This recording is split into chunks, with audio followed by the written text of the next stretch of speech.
Hello and welcome back to the channel. Welcome back to another video. This one is player rankings, where myself and George from Ingenuity Fantasy, which if you don't know about Ingenuity Fantasy, check out their link in the description below. It's ingenuityfantasy.com. They've got all sorts of good stuff on there. It's completely free. They've got Opta match stats. They've got articles from various people within the FPL space. They've got a transfer wizard, which will help you with what players to buy, at what price and what position, etc. And then they've got the player rankings, which we will be talking about today. So yeah, if you haven't already, do check out that website. This video is defenders, budget defenders and premium defenders. So let's get into it. Right, welcome back to another edition of me and Brad's weekly FPL ranking series. And we're going to start off with cheap defenders. Now, I have still got 8 Nuri number 1. I understand he's dropped a bit on your list. Now, I just want to start off by saying, look, I know Wolves are absolutely pants. Like they are not playing well at all. But this guy is just playing so high up the field that you just really feel like he could get involved in plenty of goals. He's in here for his attacking output, not for Wolves as a defensive unit. Yeah, fair. Yeah, I mean, since last week he's gone up on my list, but from previous weeks he previously has been much higher on my list. But yeah, I mean, the game against West Ham, he was much more his attacking self. Yep. I mean, there's been games where he's been slightly more defensive recently, but yeah, the fixtures actually, the five game week window of fixtures has got worse, and it will continue to get worse as the weeks go on. But yeah, his positioning's got much better for sure. Yeah. Exactly, and I think that that's why he's kept his place at the top of the list. I know quite a few people might be frustrated with him, but if you do have him for these next couple fixtures, at least he's a definite hold. Like, there's no point in selling him and wasting a transfer on that. And then another talking point. You're still not ready to hop on the Gomez train, is that right? And I actually didn't realise. I've not thought about buying him in my team, and I haven't really looked. But I thought he was like 4.5 million. He's actually 4.9. So.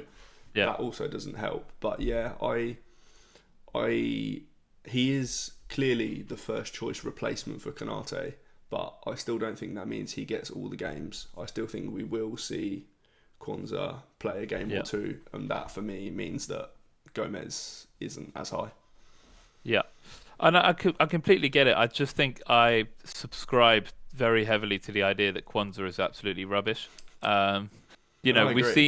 We've seen Kwanzaa go out on the right for Liverpool, when Trent wasn't playing. He got absolutely cooked. And that's also a position that Gomez can cover as first backup as well.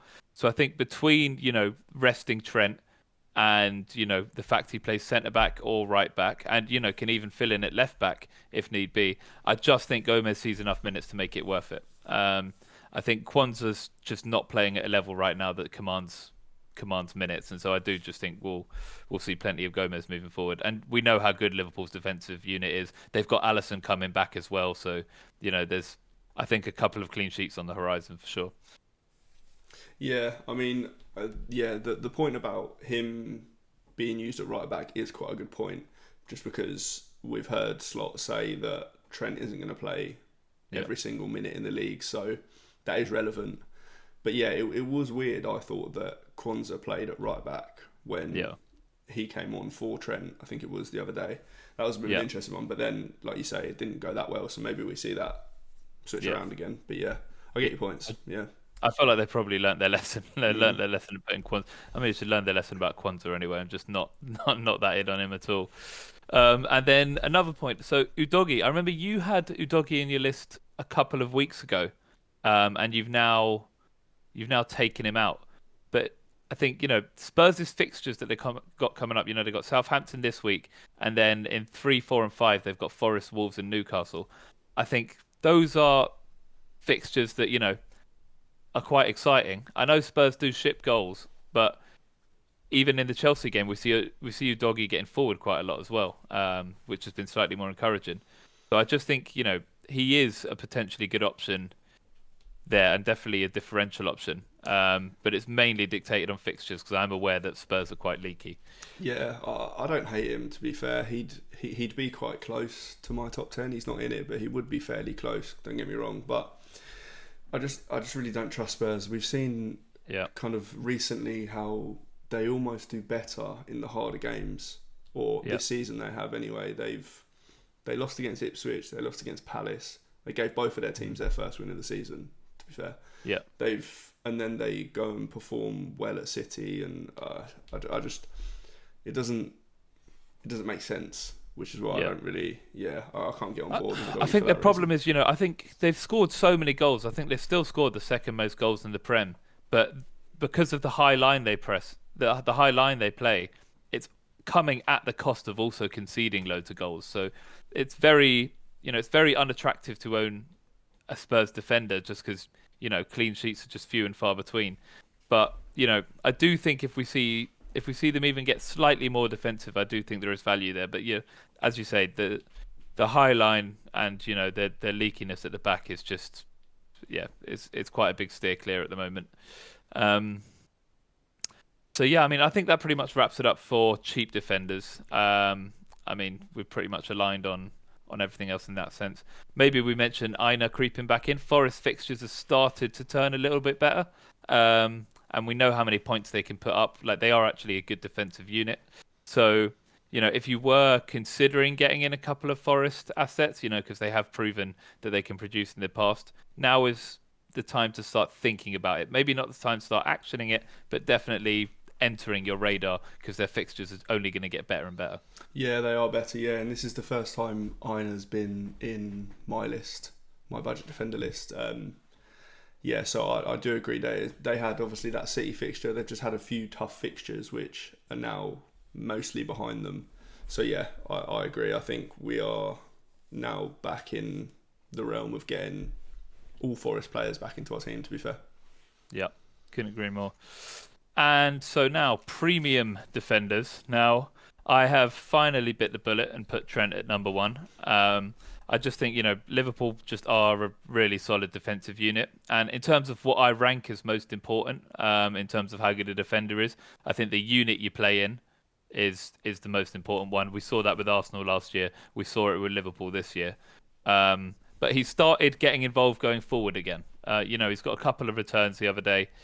And with just the Trent that we've seen of old, just seems to be slightly, emerging again. Because he was quite defensive earlier in the season, and he wasn't necessarily worth his price tag. But if he continues like this, then he should be an absolute points machine. Yeah, the positions he's taken up now are unbelievable. To be fair, he's getting at some points he's even like high centrally as well, which is really interesting. But yeah, I think he is well worth the 7 million. Especially, I mean, previously we've had it where he's still worth the premium price tag, even when Liverpool's defence wasn't one of the best.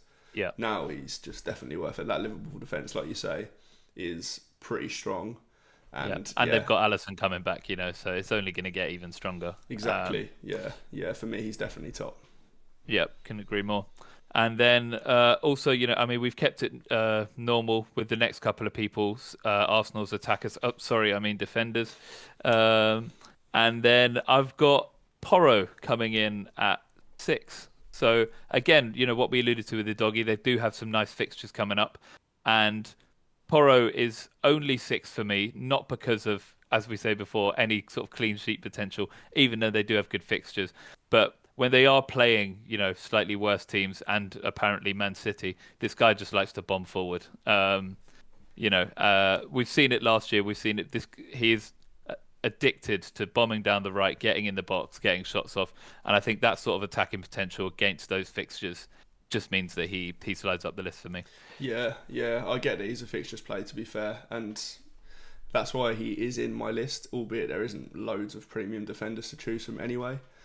But yeah, he can't be above some of the other teams that have better defensive records for me. Yeah. So that's why someone like Gvardiol is much higher than him. And yeah, I just it's the whole awful defence that means I can't go higher, albeit he's one of the more attacking defenders in the league, really. Yeah, no, completely valid. And just, on that subject, actually, so Gvardiol, we've seen City's fixtures have started to turn. They are looking a bit better now. There was a bit of risk about minute rotation earlier in the season with Gvardiol. We did see that.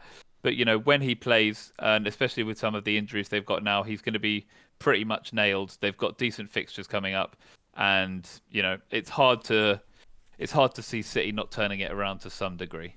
Yeah, and I think we've seen it even a little bit over the last couple of weeks, to be honest, how they have got a little bit better. I mean, the result against Palace isn't exactly a good one, but the performance did seem a bit better. So yeah, I still think that they will be one of the better defences come the end of the season if we're looking back at a season as a total. And yeah, City do have some, after the next couple, their fixtures get really good, so well worth thinking about. Yeah, 100%. And then just finally, so Cucurella slipped down a little bit for me. Even though he got an assist, and Chelsea's fixtures are amazing, my own eyes in that Tottenham match just told me that this guy has some pretty bad tendencies. So that's all that is for me. That's just the eye test for me.